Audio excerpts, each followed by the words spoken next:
ng kainan ng kambing ko. Kainan ng kambing. Kaya pag natapon mo. Puputulin ko na dyan yung steel matting, guys. Hirap kasi magpastol eh. Kaya magagawa na lang ako ng goat feeder. Kaya kukuhanan ko lang sila ng pagkain.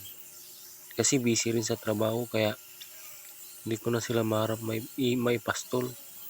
Kaya ganun na lang, gagawa na lang ako ng goat feeder.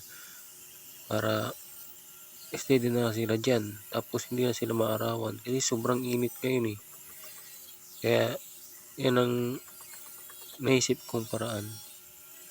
Tapos day off ko naman. Kaya ginawa ko na lang. Pagkatapos ko dyan guys, papawak ko naman sa aking anak.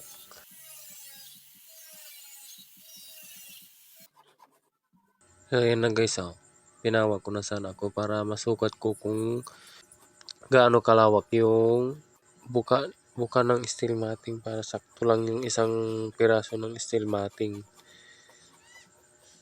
Walang sobra dyan, sakto lang yan na ginawa ko. Sa isang steel matting, sakto lang ang isang goat feeder. Ayun, sinusukat ko na yan eh, para walang masayang. Tapos yan, pinabitawan ko sa anak ko, puputulin ko na yan. Bali, ang sukat ko dyan guys, 50 cm.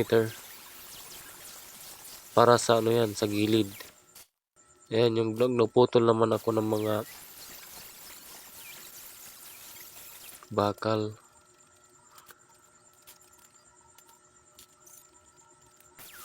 Ayan.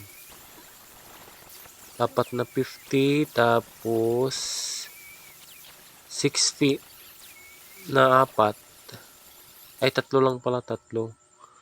Tapos, apat na 1 meter. Yung ganun lang. Ayan na guys, buo ko na yan.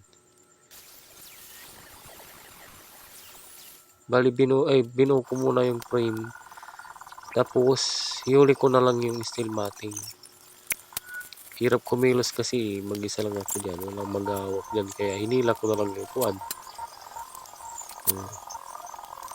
Tapos dyan, lalagay ko na yung steel matting dyan. Ayan guys. Pero pasensya na kayo guys kasi putol yung video. Hindi pala na-upload yung iba na iris. So ayun na, tapos na. Ayun na guys, maganda rin ang kinalabasan. Hindi na ako maghihirap magpastol pa.